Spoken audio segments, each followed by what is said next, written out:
Bonsoir à tous. Comment allez-vous? Ça va? Avez-vous passé une bonne journée? Oui. En tout cas, c'est vraiment avec un cœur rempli de joie que je me tiens devant vous, de voir encore tous ces invités qui sont parmi nous. Merci d'être parmi nous. Merci d'avoir laissé un temps de côté pour venir écouter la parole de Dieu. Ce soir, le sujet que nous allons voir est vraiment un sujet important. Très, très important. C'est tellement important que je vous ai dit la dernière fois, écoutez, c'est la dernière fois que vous allez inviter quelqu'un, parce qu'après on ne pourra plus, et je vous dirai un petit mot à la fin. Pourquoi? Vous savez, l'étude de la parole de Dieu ne pourra que vous être bénéfique. Dans une des lettres que Paul a écrites à Timothée, c'était la deuxième lettre qu'il avait écrite à Timothée, nous pouvons lire au chapitre 3, verset 15, où il dira que dès ton enfance, tu connais les saintes lettres, c'est-à-dire les Écritures. Timothée connaît les saintes lettres. Et il va dire ceci, que ces saintes lettres peuvent te rendre sage à salut par la foi en Jésus-Christ. Paul dit que lorsque nous étudions les Écritures, comme l'a fait Timothée, cela peut nous donner une sagesse qui va nous aider à être sauvés. Parce que je peux vous dire qu'aujourd'hui, le monde manque de sagesse. Le monde ne connaît plus Dieu. Le monde ne connaît plus cette parole. Pourquoi? Parce que nous l'avons vu, que Dieu, malheureusement, a un ennemi qui est Lucifer, Satan le diable. Et le diable est vraiment quelqu'un de rusé. Ça fait plus de 6000 ans qu'il travaille sur cette terre. Il connaît l'homme, il connaît comment il fonctionne. Et nous avons vu que lorsque nous arrivons à la fin des temps, il est encore plus enragé. La Bible nous dit dans Apocalypse 12, verset 9, que Satan, le diable, a été précipité sur la terre. Et il précisera que c'est celui qui séduit, pas une partie de la terre, mais c'est celui qui séduit toute la terre. Toute la terre est séduite par le diable. Toute la terre. Et Jésus dira malheureusement que même les élus vont être séduits par des faux prophètes, par des faux enseignements. Et c'est pour ça que, comment est-ce que nous pouvons faire, alors que nous arrivons à la fin, pour pouvoir tenir ferme? Comment est-ce que nous pouvons faire? Pierre nous donnera ce conseil. Dans 2 Pierre 1, verset 19, il dira « Et nous tenons pour d'autant plus certaine la parole prophétique à laquelle vous faites bien de prêter attention, comme à une lampe qui brille dans un lieu obscur jusqu'à ce que vienne apparaître le jour. » Pierre nous dit que jusqu'à ce que ce jour, le grand jour va venir apparaître, le jour du retour de Jésus. Quelle est cette parole sûre que nous pouvons avoir qui nous éclairera et qui permettra que nous ne soyons pas perdus? C'est la parole certaine de la prophétie.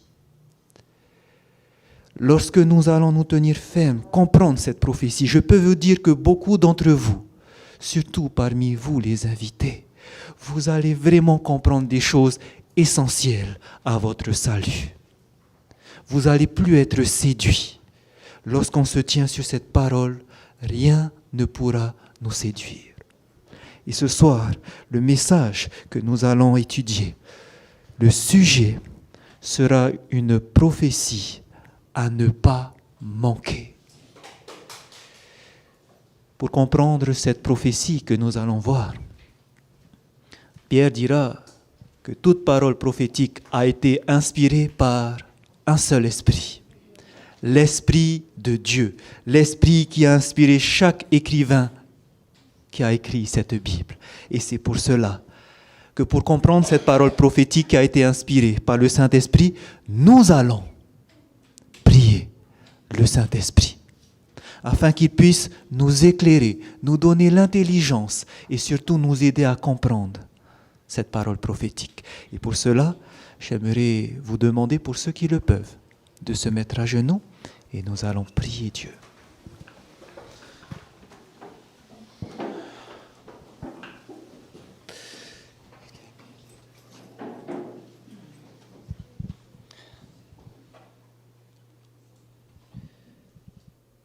Éternel, notre Dieu, tu es le roi des rois, tu es le Seigneur des seigneurs. Ô combien nous voulons te remercier ce soir d'avoir rassemblé tes enfants, rassemblé toutes ces personnes qui veulent entendre ta parole. Merci pour tes anges qui les ont dirigés jusqu'ici, pour ton Esprit Saint qui leur a convaincu que ce n'était pas une perte de venir. Alors que nous allons entrer dans ta parole, nous voulons te réclamer la plus grande des bénédictions que tu nous offres, ton Esprit Saint, afin que tu puisses nous donner l'intelligence de comprendre ta volonté. Nous te demandons, puisses-tu disposer alors les cœurs de chaque personne ici, afin que tu puisses les aider à se concentrer sur ta parole, à ne pas penser à autre chose qu'à toi. Entoure-nous de la présence de tes anges puissants. Repousse toute mauvaise influence et que ce soir, tu puisses être glorifié au travers de tout ce qui se fera. C'est notre prière que nous voulons t'adresser dans le nom de ton Fils Jésus-Christ. Amen.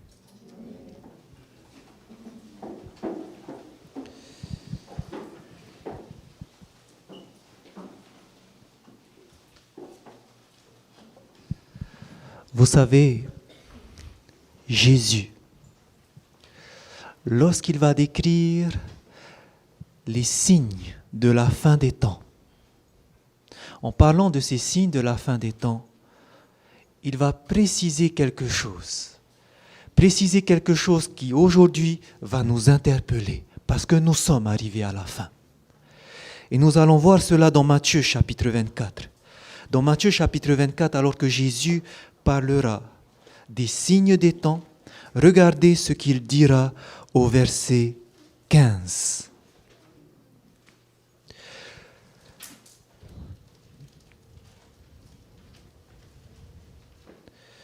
Matthieu chapitre 24, alors qu'au verset 14, il dira que l'évangile sera prêché dans le monde entier et alors viendra la fin, il précisera quelque chose. Au verset 15, il est écrit ceci. C'est pourquoi, lorsque vous verrez l'abomination de la désolation dont a parlé le prophète Daniel, établie en lieu saint, que celui qui lit fasse attention. Jésus va dire que lorsque vous allez voir l'abomination de la désolation qui va être établie en lieu saint, quand vous verrez cette abomination de la désolation, que celui qui va lire quoi? La parole, fasse attention. Vous qui aimeriez connaître davantage sur la parole de Dieu, Jésus vous dit quelque chose. Maintenant que vous savez que nous sommes arrivés à la fin des temps, faites attention à cette abomination de la désolation. Qui a parlé de cette abomination de la désolation? Qui a parlé de cette abomination? C'est le prophète Daniel.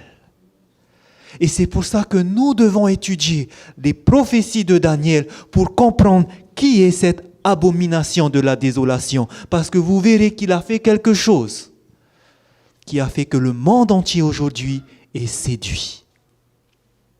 Alors nous allons voir qui est cette abomination de la désolation dont parle le prophète Daniel. Je vous invite à prendre dans Daniel au chapitre 12 et vous allez voir qu'il va nous parler de cette abomination de la désolation, mais qu'il parlera de cette abomination de la désolation dans plusieurs chapitres et plusieurs de ses visions parce que Dieu veut marquer un point clair et précis à ce sujet. Dans Daniel chapitre 12, regardez ce qui est écrit au verset 11. Daniel chapitre 12, verset 11, il est écrit « Depuis le temps où cessera le sacrifice perpétuel et où sera dressée l'abomination du dévastateur. » Ici, ce n'est pas abomination de la désolation, Parce que vous ne trouverez pas ce terme dans le livre de Daniel, mais vous trouverez le terme abomination du dévastateur. Et regardez ce que fait cette abomination du dévastateur au chapitre précédent, au chapitre 11, où nous allons lire le verset 31. On nous parle encore de cette abomination. Il est écrit, Daniel 11, verset 31. « Des troupes se présenteront sur son ordre. Elles profaneront le sanctuaire, la forteresse. Elles feront cesser le sacrifice perpétuel et dresseront l'abomination du dévastateur. » Regardez ce qu'il va faire. À la fin du verset 33, il est écrit « Il en est qui succomberont pour un temps à l'épée et à la flamme, à la captivité et au pillage. » On nous dit qu'il y aura des personnes qui seront tuées par l'épée à cause de cette abomination de la désolation. Qu'est-ce qu'il va faire encore? Regardez au verset 36. Le roi fera ce qu'il voudra, il s'élèvera, il se glorifiera au-dessus de tous les dieux et il dira des choses incroyables contre le Dieu des cieux. Cette abomination du dévastateur, elle va faire deux choses selon Daniel 11. Premièrement, elle va tuer des personnes au travers de l'épée. Et deuxièmement, on nous dit qu'elle va prononcer des choses incroyables contre le Dieu des dieux. Et vous allez voir que maintenant, cette abomination du dévastateur qui va faire ces deux choses est symbolisée dans Daniel chapitre 7 par une petite corne. En effet, dans Daniel chapitre 7, lorsqu'on va parler de cette petite corne, regardez ce qu'il est dit à son sujet au verset 25. On peut commencer au verset 21. On nous dit au verset 21, Daniel 7, verset 21, il est écrit « Je vis cette corne faire quoi? La guerre aux saints. » L'abomination du dévastateur, ne devait-il pas faire aussi la guerre? Oui, il devait tuer des personnes. Et regardez ce qui est précisé au verset 25 au sujet de cette corne, qui est l'abomination du dévastateur. Verset 25, il est écrit « Il prononcera des paroles contre qui? Contre le Très-Haut. » L'abomination du dévastateur, ne devait-il pas aussi prononcer des paroles contre le Dieu des dieux? Si. Donc cette corne dont il est parlé ici, on nous parle de qui? De l'abomination du dévastateur. La suite nous dira, il opprimera les saints du Très-Haut. Lorsque nous voulons comprendre ce que Jésus a dit, faites attention à cette abomination de la désolation dont a parlé Daniel. Tout simplement, il est en train de nous dire, à nous qui vivons les temps de la fin, faites attention à la petite corne dont Daniel a parlé. Et ce soir, nous allons identifier cette petite corne parce qu'elle va faire des choses horribles et graves. Pour cela, nous allons regarder le contexte dans Daniel chapitre 7. Nous allons lire à partir du verset 1. Il est écrit « La première année de Belshazzar, roi de Babylone, Daniel eut un songe et des visions de son esprit pendant qu'il était sur sa couche. Ensuite, il écrivit le songe et raconta les principales choses. » Nous allons entrer maintenant dans ce rêve qu'a vu Daniel. Vous allez voir que cette vision va se passer en 3 parties. La première partie, nous allons la voir. Voici qu'il va voir un songe. Daniel chapitre 7 au verset 2, qu'est-ce qu'il va voir? Daniel commença et dit, « Je regardais pendant ma vision nocturne et voici les 4 vents des cieux firent irruption sur la grande mer. » Verset 3, « Et 4 grands animaux sortirent de la mer, différents l'un de l'autre. » De quoi il s'agit dans sa vision? Premièrement, il va voir 4 grands animaux. Et on va voir ces animaux. Le premier animal, on nous dit, le premier était semblable à un lion et avait des ailes d'aigle. C'était le premier animal, celui qui ressemblait à un lion, avec des ailes d'aigle, qui est représenté comme sur cette image. Ensuite, le deuxième animal qui va voir venir au verset 5. Et voici, un second animal était semblable à un ours et se tenait sur un côté. Il avait 3 côtes dans la gueule entre les dents. Le deuxième animal, c'est un ours qui se tenait sur un côté. Troisième animal, regardons cela au verset 6. Après cela, je regardais et voici un autre était semblable à un léopard et avait sur le dos 4 ailes comme un oiseau. Cet animal avait 4 têtes. Le troisième animal était donc un léopard à 4 têtes avec des ailes. 4 ailes. Et le dernier animal, regardons au verset 7. Après cela, je regardais pendant mes visions nocturnes et voici, il y avait un 4e animal, terrible, épouvantable et extraordinairement fort. Il avait de grandes dents de fer. Sur cet animal, continuons, on nous dit, il mangeait, brisait, il foulait aux pieds ce qui restait. Il était différent de tous les animaux précédents. Et il avait 10 cornes. Le 4e animal était donc un animal avec des dents de fer et possédant 10 cornes. Et à ce moment-là, regardez ce qu'il voit. Verset 8. Je considérais les cornes et voici une petite corne sortait du milieu d'elle. C'est donc sur ce 4e animal qu'il va voir la petite corne qui était l'abomination du dévastateur. Vous vous souvenez? D'accord. Donc c'est sur cet 4e animal. Ça, c'était la première partie de sa vision. En effet, à partir du verset 9, il va voir autre chose. La deuxième partie de la vision, regardez au verset 9, je regardais pendant que l'on plaçait des trônes et l'ancien des jours s'assit. Il va voir donc l'ancien des jours qui va s'asseoir et regardez au verset 10. Un fleuve de feu coulait sortait de devant lui, 1000 milliers le servaient et 10 000 millions se tenaient en sa présence. Les juges s'assirent et les livres furent ouverts. Que se passe-t-il maintenant? Il voit une autre scène où il va voir l'ancien des jours qui va s'asseoir et 1000 milliers le servaient, 10 000 millions.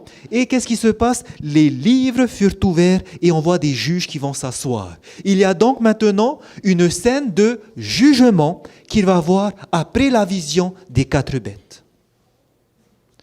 Et la troisième partie maintenant, c'est lorsqu'on va regarder au verset 13. Il continue. Je regardais pendant mes visions nocturnes, et voici, sur les nuées des cieux arriva quelqu'un semblable à un fils de l'homme. Il s'avança vers l'ancien des jours, et on le fit approcher de lui. Dites-moi, qui est celui qui est semblable à un fils de l'homme? La Bible parle de cet être, de cet homme, dans Jean chapitre 1, en étant Jésus-Christ, la parole. Maintenant qu'il va voir Jésus, qui s'approche de son Père, on nous dit, au verset 14, on lui donna la domination, la gloire et le règne, et tous les peuples, les nations et les hommes de toute langue le servirent. Sa domination est une domination éternelle qui ne passera point et son règne ne sera jamais détruit. Qu'est-ce qu'il voit dans cette troisième partie de sa vision? Il va voir Jésus qui va venir dans son règne.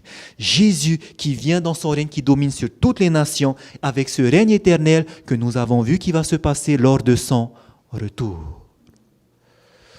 Donc une vision en 3 parties. Premièrement, 4 animaux avec la petite corne sur le 4e. Deuxièmement, une vision du jugement. Et troisièmement, il va voir le retour de Jésus. Comprenons maintenant ce que signifie cette vision.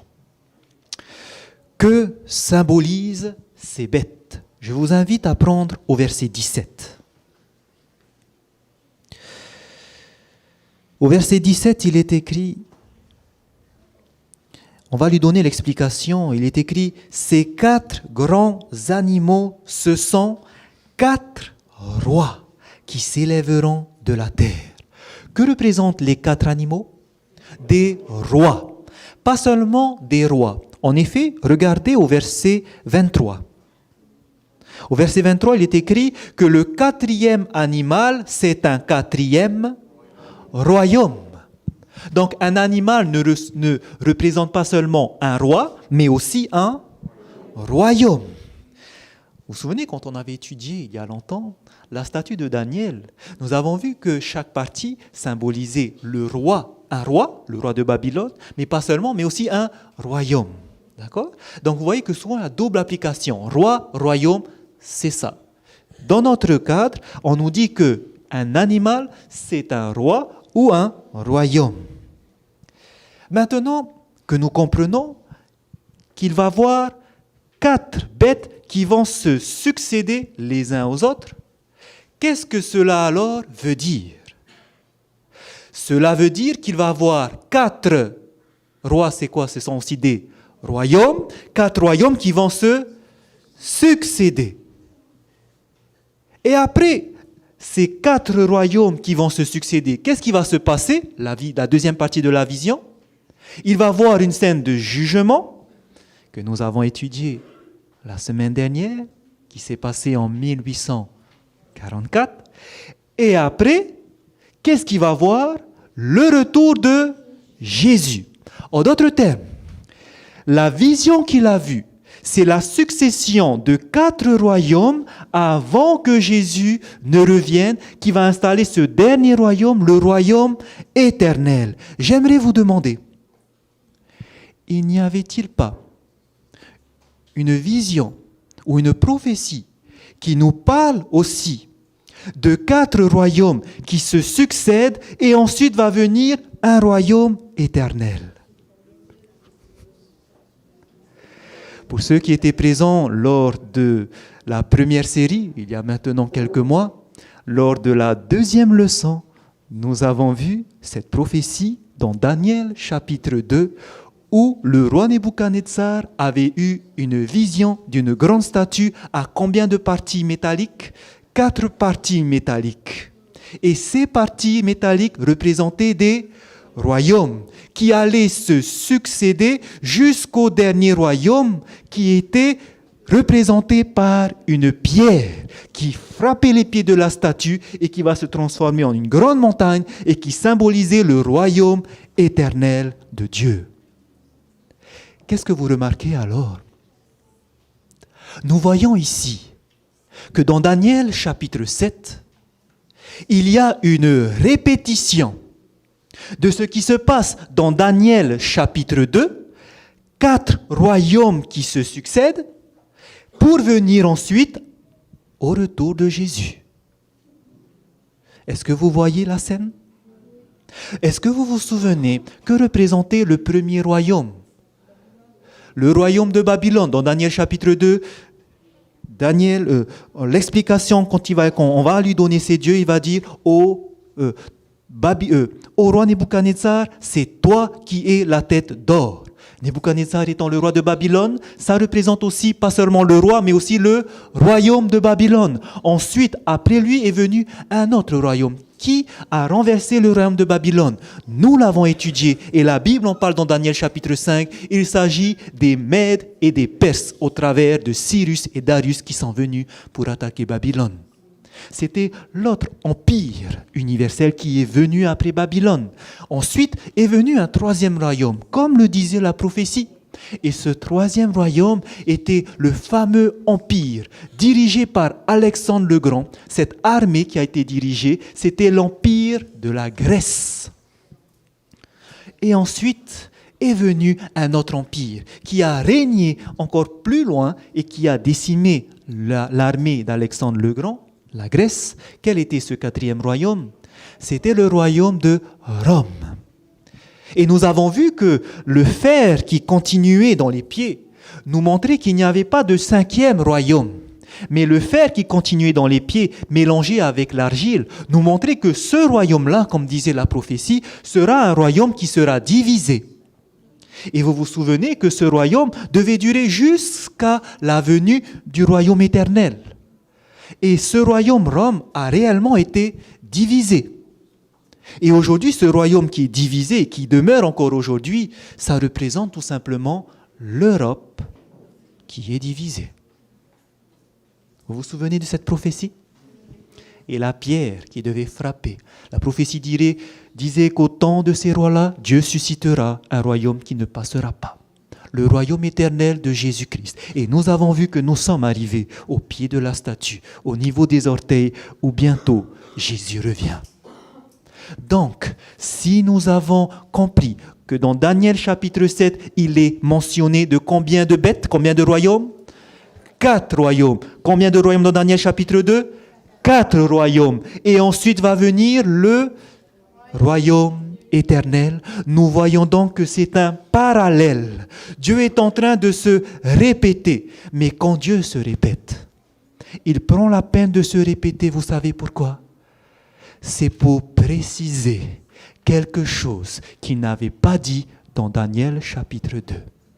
Et en effet, dans Daniel chapitre 7, il va préciser que quelque chose va venir. Il s'agit de l'abomination du dévastateur qui est la petite corne dont on n'a pas parlé dans Daniel chapitre 2. Ce que nous allons faire alors maintenant, avant de parler de cette petite corne, c'est de voir, est-ce que la vision de Daniel 7, comme nous venons de le comprendre, est un parallèle avec la statue de Daniel 2? Est-ce que c'est vrai ou est-ce que c'est juste une supposition? Vérifions cela avec la parole de Dieu. Si cela est correct, ça voudrait dire que le lion symboliserait qui? Babylone.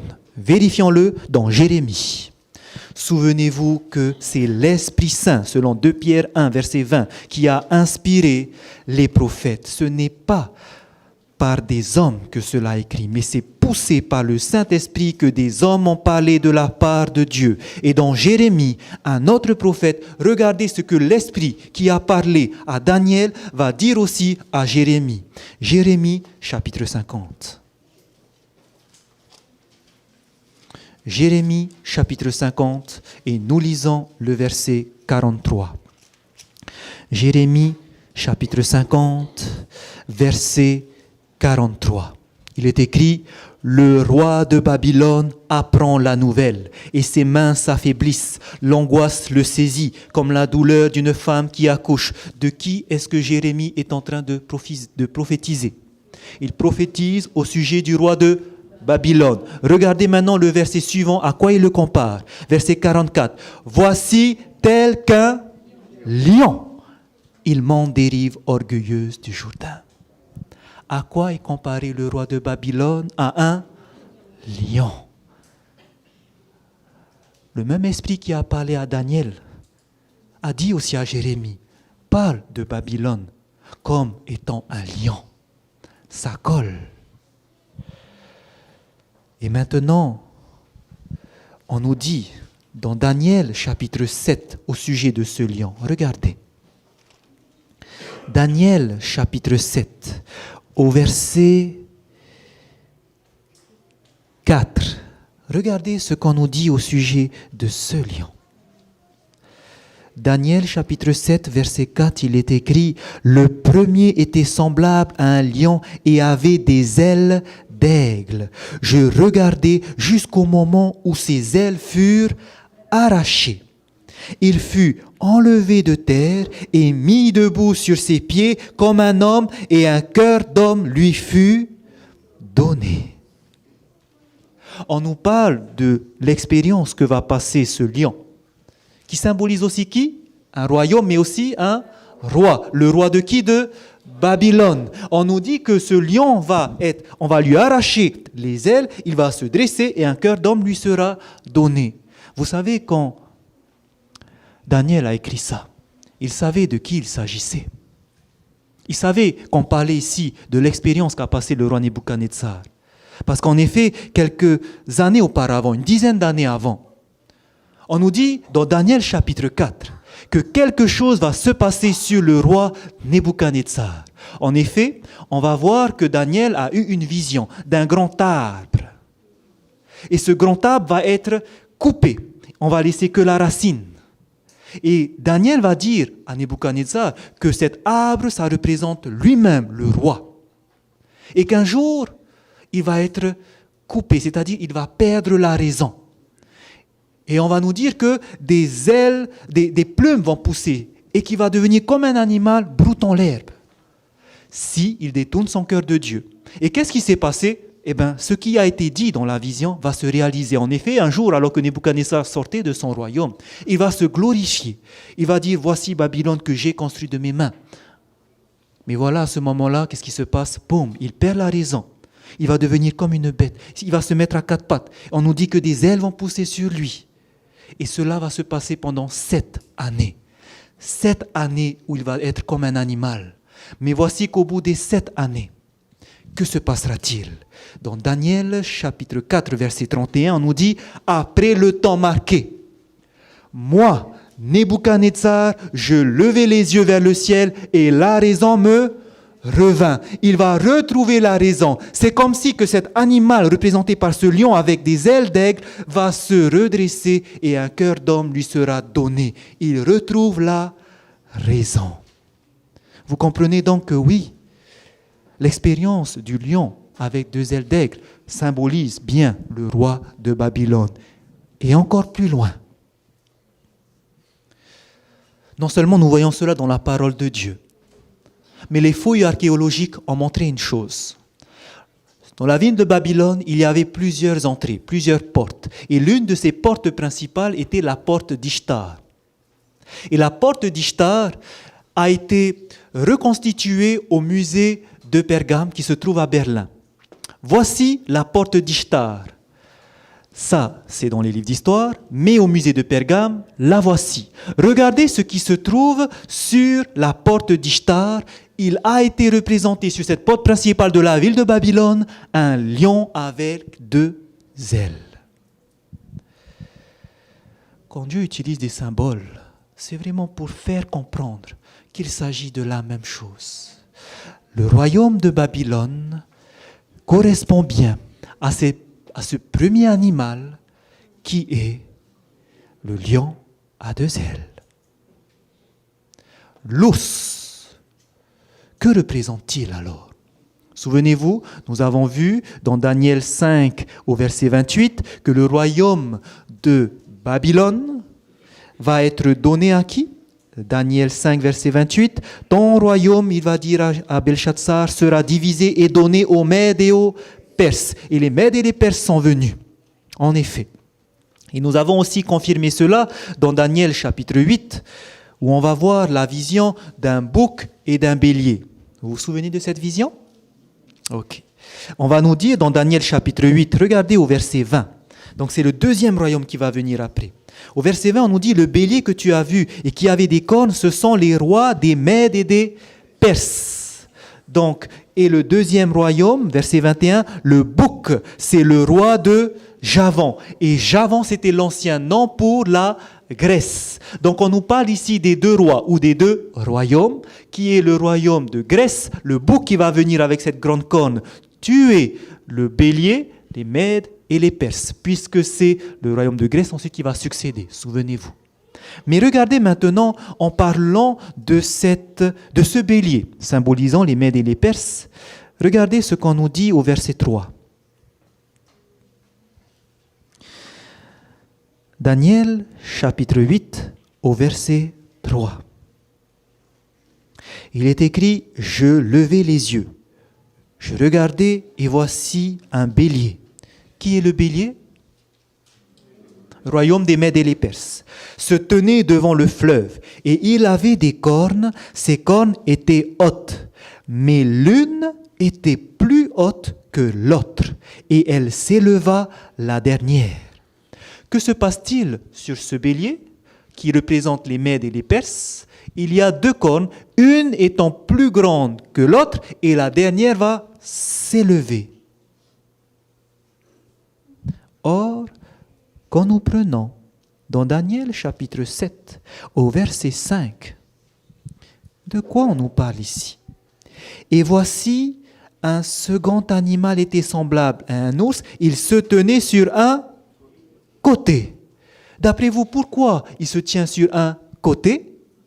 Parce que de même que le bélier avait une corne qui était plus haute que l'autre, symbolisant le royaume de Perse qui sera plus supérieur que le royaume de Mède et qui finalement, selon l'histoire, ce sera le royaume de Perse qui va demeurer, de même on voit l'ours se tenir sur un côté plus faible que l'autre parce qu'il y a les Mèdes qui seront inférieurs aux Perses et que ce seront les Perses, l'armée de Perse, qui va perdurer. Vous voyez comment ça colle avec cet ours qui représente bien alors les Mèdes et les Perses. Regardez aussi dans Daniel chapitre 8, le verset 4. Toujours en parlant du bélier, les Mèdes et les Perses, qui est symbolisé par l'ours dans Daniel 7, regardez ce qu'on nous dit au sujet de bélier. Daniel 8, verset 4. « Je vis le bélier qui frappait de ses cornes à l'Occident, au septentrion et au midi, et aucun animal ne pouvait lui résister. » On nous dit que le bélier, qui représente qui? Mèdes et les Perses, vont frapper dans 3 directions, à l'Occident, au septentrion et au midi. Ça veut dire quoi ces mots Occident? Occident, c'est l'ancien mot pour dire Occident-Ouest. Septentrion veut dire le nord. Et le midi veut dire le sud. Donc, il va frapper dans 3 directions. Quelles sont ces 3 directions? L'ouest, le nord et le sud. Ok. L'empire de Darius et de Cyrus, quand ils sont venus, vous savez qu'il y avait 3 royaumes qui les bloquaient à cette époque. Les 3 royaumes qui les bloquaient, c'était premièrement le royaume de la Lydie, le royaume de Babylone et le royaume d'Égypte. Où est-ce qu'ils vont frapper le bélier? 3 directions. Premièrement, à l'ouest. Qui avait à l'ouest de la mer des Perses? Il y avait le royaume de Babylone. Ils vont frapper au septentrion, au nord. Qu'il y avait au nord? La Lydie. Ils vont frapper au sud. Qu'il y avait au sud? L'Égypte. Ils frappent dans 3 directions et ces 3 directions, ça représente ces 3 frappes que va faire le bélier. Or, comment est-ce qu'il décrit le royaume dans Daniel chapitre 7 de Mèdes et des Perses? On nous dit, et voici un second animal, au verset 5, semblable à un ours, et se tenait sur un côté. Il avait 3 côtes dans la gueule entre les dents. Pourquoi, d'après vous, il y avait 3 côtes entre les dents?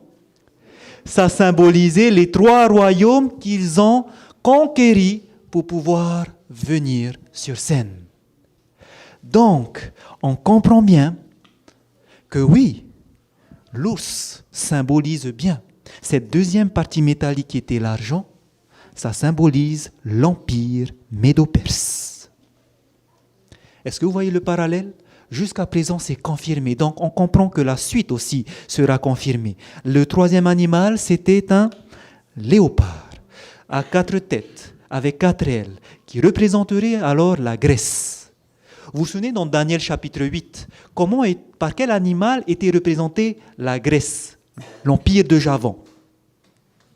Dans Daniel chapitre 8, la vision du bouc et de bélier. Le bouc représentait le roi de Javan, la Grèce. Regardez l'indice qui sera donné dans Daniel chapitre 8 au sujet du roi de Javan, au sujet de cette corne. Daniel chapitre 8, le verset 5. Comme je regardais attentivement, voici un bouc venait de l'Occident. L'Occident, c'est où? L'Ouest. Donc on nous dit que ce bouc qui représentait quel empire? La Grèce allait venir de quel côté? De l'Ouest. Pour faire quoi? Et parcourir toute la terre à sa surface sans la toucher. Ce bouc avait une grande corne entre les yeux. Il arriva jusqu'au bélier qui avait des cornes et que j'avais vu se tenant devant le fleuve, et il courut sur lui dans toute sa fureur. Je vis qu'il s'approchait du bélier et s'irritait contre lui, et il frappa le bélier. De quel côté le bouc représentant l'empire grec va venir frapper le bélier médo-perse? Il vient de l'ouest. Or, la Grèce se trouve où par rapport à l'empire perse? La Grèce se trouve à l'ouest. Et c'est bien de l'ouest qui va venir frapper. On nous dit qu'il ne touchait pas la surface du sol. Pourquoi? Parce que dans Daniel chapitre 7, on nous dit que ce léopard avait des ailes d'aigle. Et comme vous savez, avec les ailes, on peut voler pour ne pas toucher la surface, n'est-ce pas? Okay, mais ça a une autre signification, on ne va pas aller également à l'intérieur. Mais regardez maintenant ce qu'on nous dit au verset 8. Le bouc devint très puissant. Mais lorsqu'il fut puissant, sa grande corne se brisa. Et 4 grandes cornes s'élevèrent pour la remplacer aux 4 vents des cieux. La grande corne, qu'est-ce qu'elle va faire? Elle va se diviser en 4. Pardon, elle va se briser pour faire place à 4 cornes. Alors regardons ce que symbolise cela au verset 21.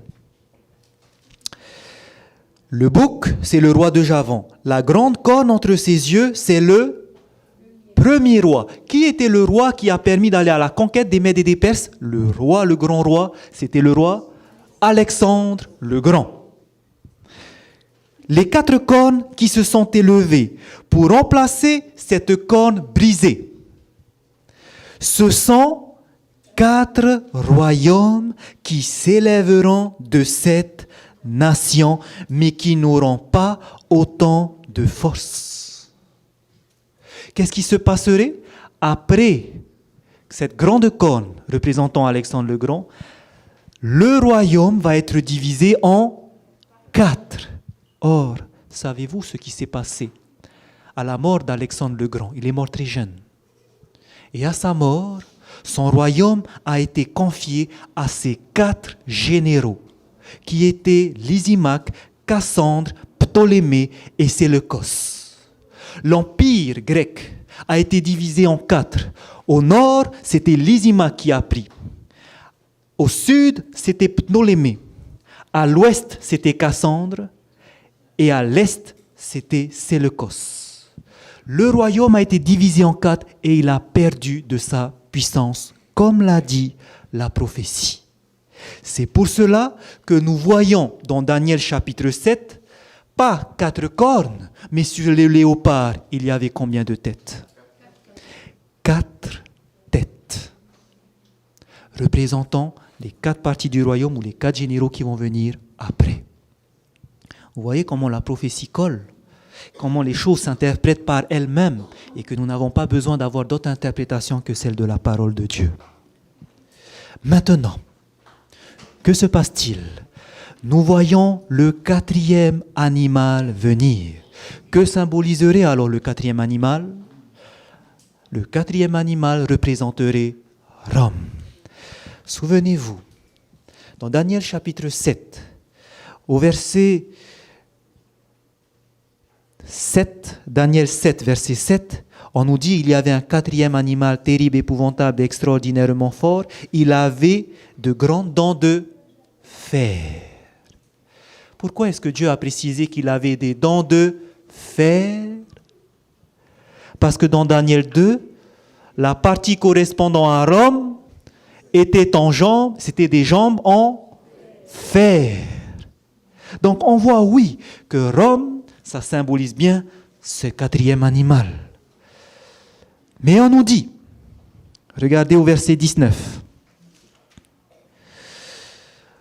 Daniel chapitre 7, verset 19. Ensuite, je désirais savoir la vérité sur le 4e animal qui était différent de tous les autres, extrêmement terrible, qui avait des dents de fer et des ongles d'airain, qui mangeait, brisait et foulait aux pieds ce qui restait. Et sur les 10 cornes qu'il avait à la tête. On nous dit ici que ce quatrième animal avec les dents de fer, qu'est-ce qu'il fait? Il mange, il brise et il foule tout au pied. Il brise tout. Or, regardez dans Daniel chapitre 2 l'expression qui est utilisée concernant le quatrième royaume en fer. Daniel 2 au verset 40. On nous dit que le quatrième animal aux dents de fer brise tout, il rompt tout. Et au verset 40 de Daniel chapitre 2, il est écrit « Il y aura un quatrième royaume fort comme du fer, de même que le fer brise et rompt tout. Il brisera et rompra tout, comme le fer qui met tout en pièces. » Ce n'est pas la même chose que la bête va faire aussi dans Daniel 7? La même chose. Donc on comprend qu'il s'agit de la même bête, le même royaume. Que se passe-t-il dans Daniel 2? On nous dit que ce royaume sera divisé. En combien est-ce qu'il sera divisé? Vous vous souvenez? Dans Daniel chapitre 2, on avait vu cela en 10 tribus, 10 barbares. Or, qu'est-ce qu'on trouve sur cette bête? Il y avait aussi 10 cornes. 10 cornes. Et les cornes, ça symbolise un royaume, souvenez-vous. Donc ce n'est pas des royaumes parce qu'il n'y en a plus, mais ce sont les 10 tribus barbares qui vont venir et qui vont envahir Rome. Et ces tribus venant du nord vont diviser l'Empire romain en 10 parties. Et nous les avons vus, c'était les anglo-saxons, les francs, les alamans, les lombards, les ostrogoths, les burgonds, les érules, les visigoths, les suèves et les vandales. Donc, tout colle. On nous parle bien de ce quatrième animal, où il y aura les 10 cornes. Mais maintenant, souvenez-vous, pourquoi Dieu s'est répété dans Daniel chapitre 7? Pour indiquer quelque chose qu'il n'avait pas dit dans Daniel 2. Et qu'est-ce qu'il n'avait pas dit dans Daniel 2? La petite corne. Et maintenant, on va voir ce point central sur cette petite corne.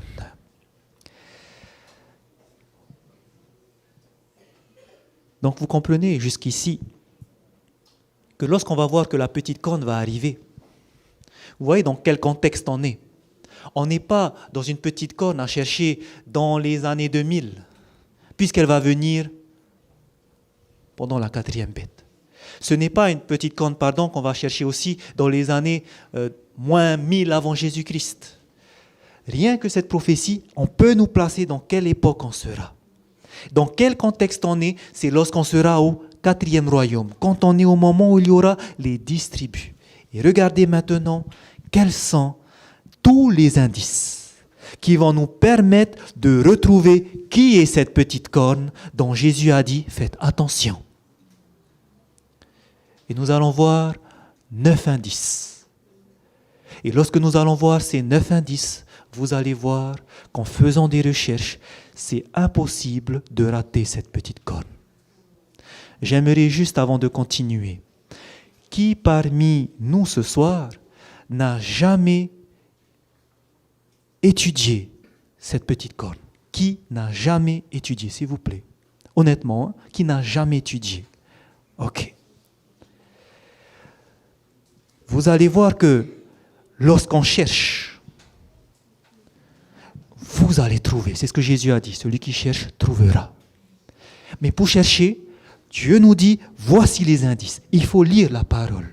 Et nous allons lire les 9 indices concernant cette petite corne parce qu'aujourd'hui, elle fait des choses dangereuses. Et nous allons voir cela maintenant. Le premier indice, regardez au verset 8. Ces 9 indices seront importants.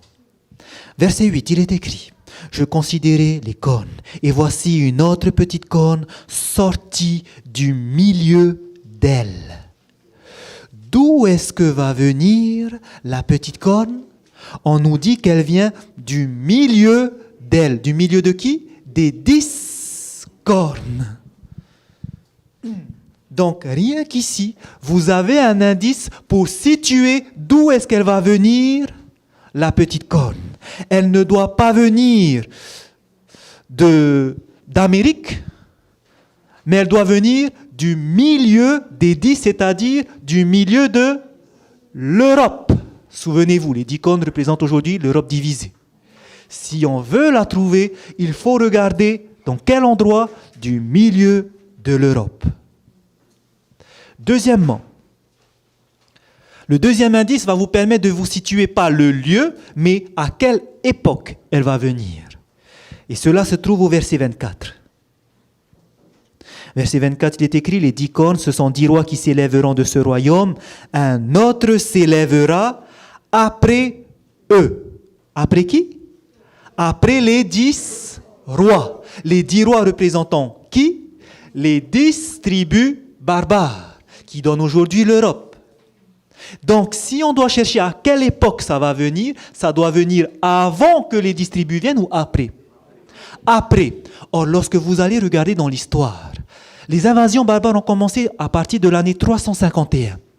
La dernière invasion barbare a eu lieu en 476 et après 476, l'Empire romain a été morcelé en 10 parties. Donc, si nous voulons chercher à quel moment, à quelle époque de l'histoire va venir l'abomination du dévastateur, elle doit arriver après quelle année? Après l'année 476. Premièrement, elle doit venir du milieu de l'Europe. Deuxièmement, elle doit venir après les 10 tribus, c'est-à-dire après l'année 476. Et maintenant, on va étudier les indices qui vont nous permettre de regarder comment est-ce qu'elle est, qui décrit comment est-ce qu'elle est. Regardez au verset 8. Je considérais ces cornes, et voici une autre petite corne sortie du milieu d'elle, et 3 des premières cornes furent arrachées devant cette corne, et voici, elle avait quoi ici?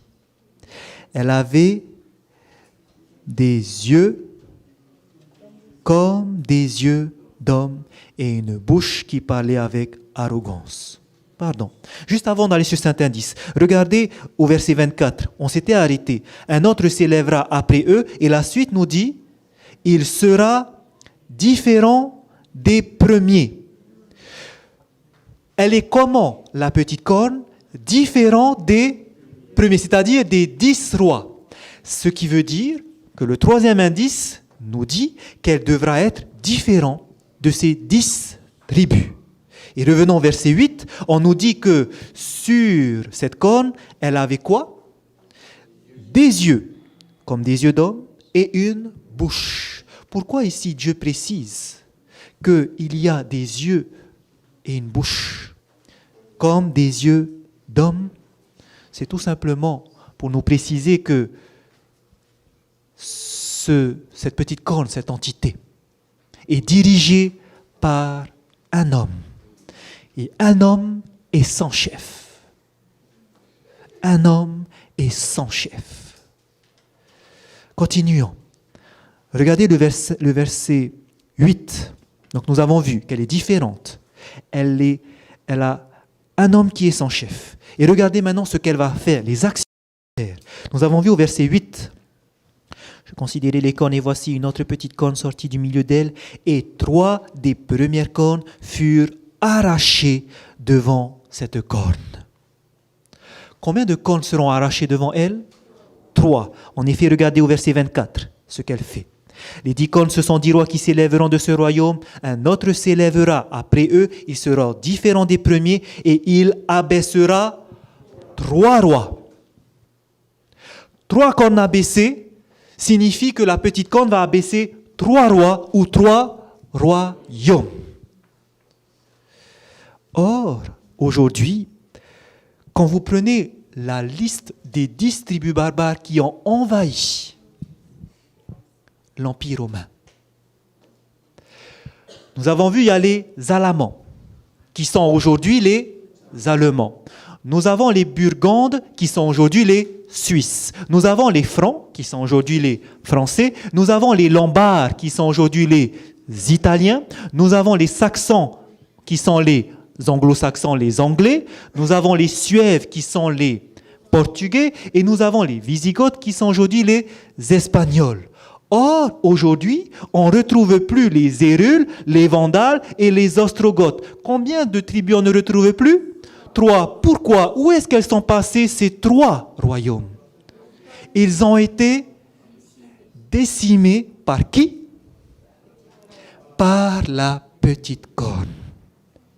Et donc, vous allez rechercher dans l'histoire qui a fait que les Hérules, les Vandales et les Ostrogoths ont disparu. Qui a abaissé ces 3 nations? Vous allez voir qui est cette petite corne. Continuons. Indice numéro 6. Qu'est-ce qu'elle fait encore? Regardez au verset 8. On nous dit qu'elle avait des yeux comme des yeux d'homme et une bouche qui parlait avec arrogance. Elle parle avec arrogance. Regardez aussi au verset 25. Il est écrit, « Il prononcera des paroles contre le Très-Haut. » Voici ce qu'elle fait. Elle prononce des paroles arrogantes contre le Très-Haut. Vous comprenez pourquoi Jésus veut nous interpeller sur cette corne? Elle va faire des choses abominables. Qu'est-ce qu'elle va faire? Regardez au verset 25. Il prononcera des paroles contre le Très-Haut. Il opprimera les saints du Très-Haut.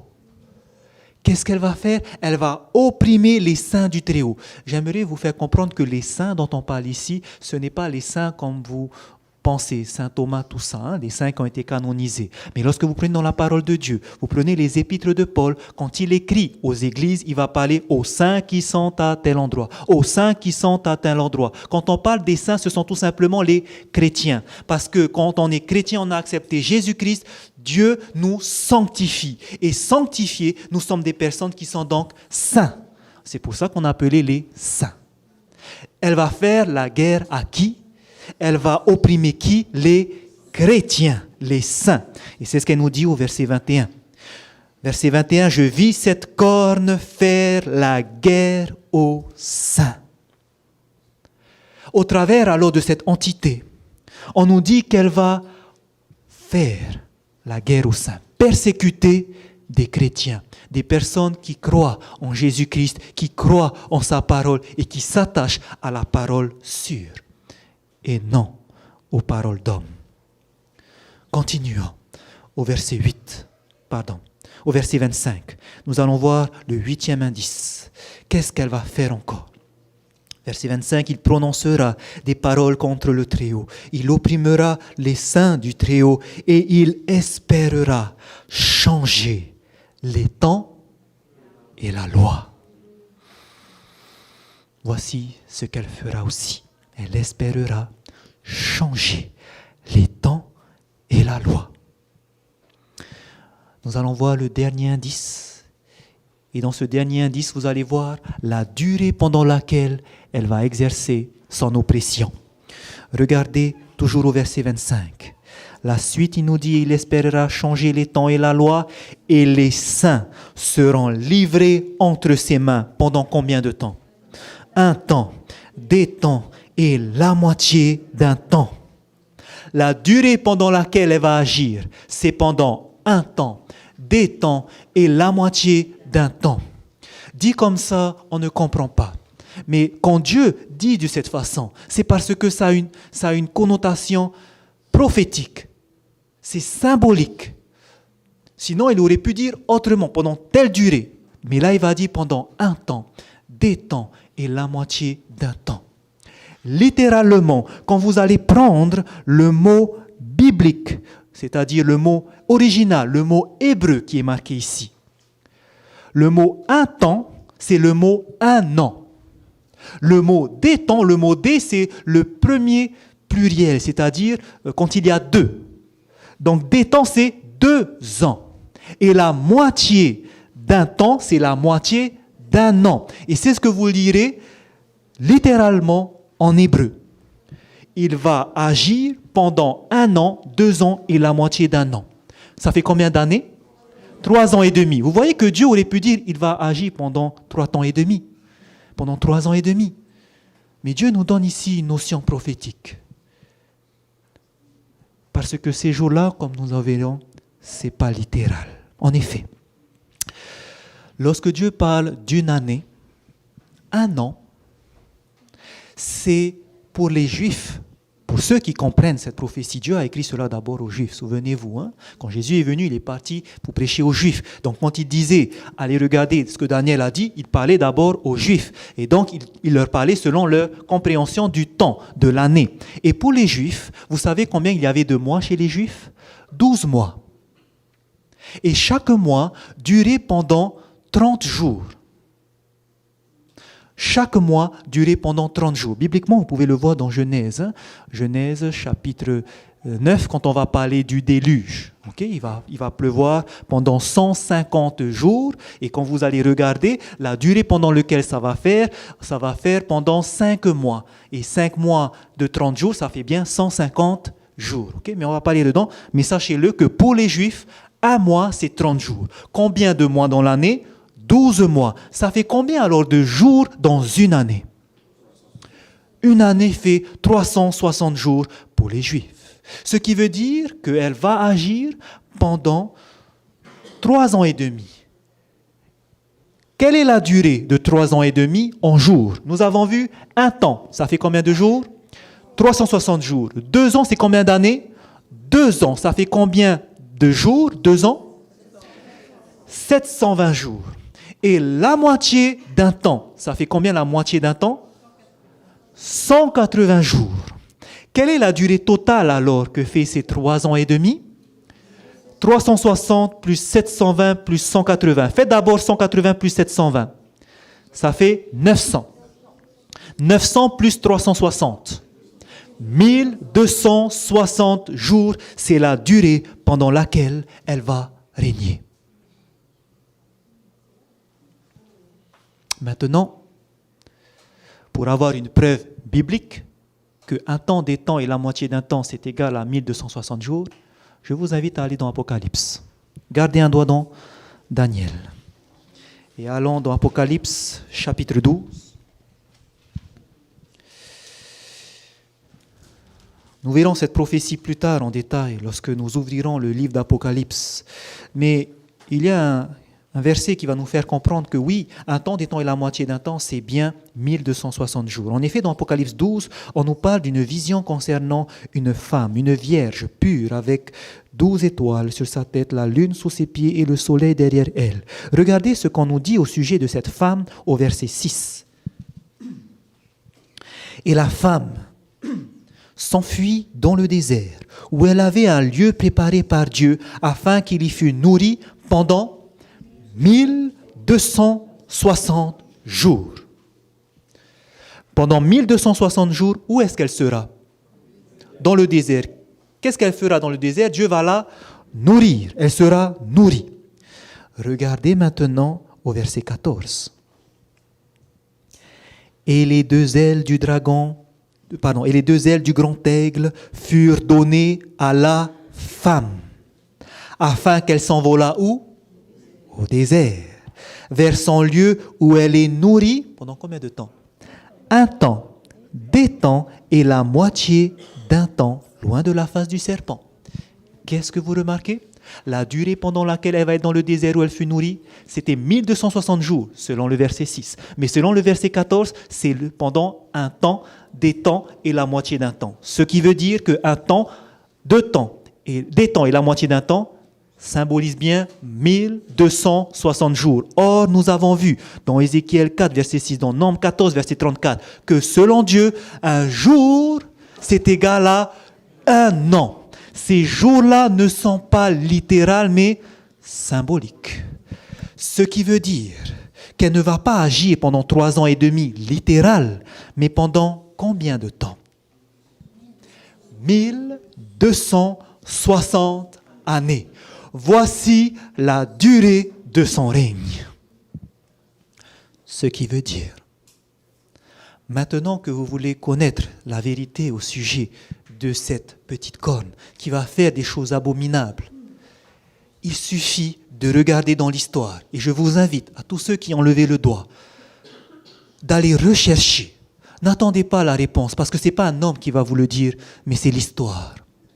vous allez voir qu'il y avait effectivement une petite corne, un symbole de cette abomination du dévastateur qui va venir du milieu de l'Europe après les années 476, qui sera différent des 10 autres tribus barbares et qui aura à sa tête un homme qui parlera pour elle et qui abaissera les Hérules, les Vandales, les Ostrogoths et qui va faire que son chef prononcera des paroles contre le Très-Haut et qui va faire la guerre aux saints, persécuter les chrétiens pendant 1260 années et qu'elle va essayer de changer les temps et la loi. Recherchez cela. Vous trouverez qu'il n'y a qu'une seule entité qui peut répondre à cette petite corne. Pourquoi Jésus nous dit « Faites attention » à l'abomination de la désolation dont a parlé le prophète Daniel. Voulez-vous savoir pourquoi? Dans Daniel chapitre 8. Dans Daniel chapitre 8 au verset 9, Daniel va revoir encore cette petite corne. Il est écrit, Daniel chapitre 8, verset 9, « De l'une d'elles sortit une petite corne qui s'agrandit beaucoup vers le midi, vers l'Orient et vers le plus beau des pays. » Et regardez maintenant ce que cette petite corne va faire lorsqu'elle va s'agrandir. Au verset 12. « L'armée fut livrée avec le sacrifice perpétuel à cause du péché. La corne... » De quelle corne on parle ici? La petite corne. Qu'est-ce qu'elle va faire? La corne jeta la vérité par terre. Qu'est-ce que va faire la petite corne? Elle prend la vérité et elle va la jeter où? Par terre. Est-ce qu'elle va réussir à le faire?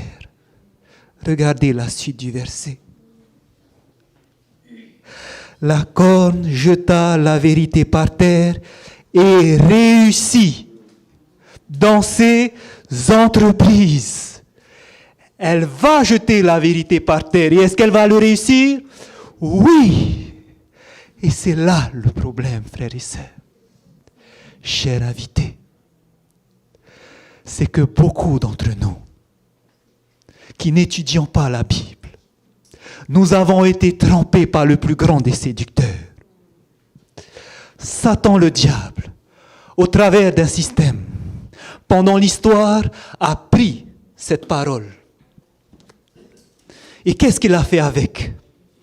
Jeté par terre, piétiné. Et je peux vous dire que la prophétie a dit, elle a réussi. Et c'est pour cela qu'aujourd'hui, le monde entier est séduit. Malheureusement, la vérité, c'est qui? Jésus a dit, Jean 14, 6, « Je suis le chemin, la vérité et la vie. » Malheureusement, cette petite corne, lorsqu'elle va jeter cette vérité par terre, elle veut faire que vous soyez éloignés du Christ, éloignés de sa volonté, que beaucoup ne comprennent pas aujourd'hui qu'est-ce que Dieu veut. Et même les élus sont trompés. C'est pour cela, ne prenez pas à la légère de venir étudier la parole de Dieu, s'il vous plaît. Parce que vous allez découvrir des choses qu'elle a fait, qui sont graves, et que jamais vous auriez pu vous rendre compte qu'elle a fait ça. Beaucoup de monde sont trompés aujourd'hui. Jésus a dit, faites attention mes enfants. Quand vous arriverez au temps de la fin, faites attention de cette petite corne. Elle va vous éloigner de la vérité. Elle va vous éloigner de Jésus. Alors s'il vous plaît, lorsque vous rentrerez, cherchez. Demandez à Dieu de vous éclairer. Il vous éclairera. Cherchez et vous trouverez. Cherchez pour vous-même. Ne vous contentez pas d'écouter les paroles des hommes, que ce soit un prédicateur, que ce soit un pasteur, que ce soit une église, que ce soit une religion. Ne faites jamais cela. Parce que Satan a séduit même les élus. Étudiez par vous-même et revenez mardi prochain parce que vous allez découvrir quelque chose qui va vous faire choquer pour la plupart. J'aimerais vous dire, prenez ce conseil que Jésus a donné au sérieux. Venez étudier et vous allez voir que vous allez ouvrir vos yeux tels que vous n'avez jamais fait auparavant. C'est ce que je souhaite à chacun d'entre vous, chers jeunes, chers parents, chers enfants. Que le Seigneur puisse vous bénir. Amen.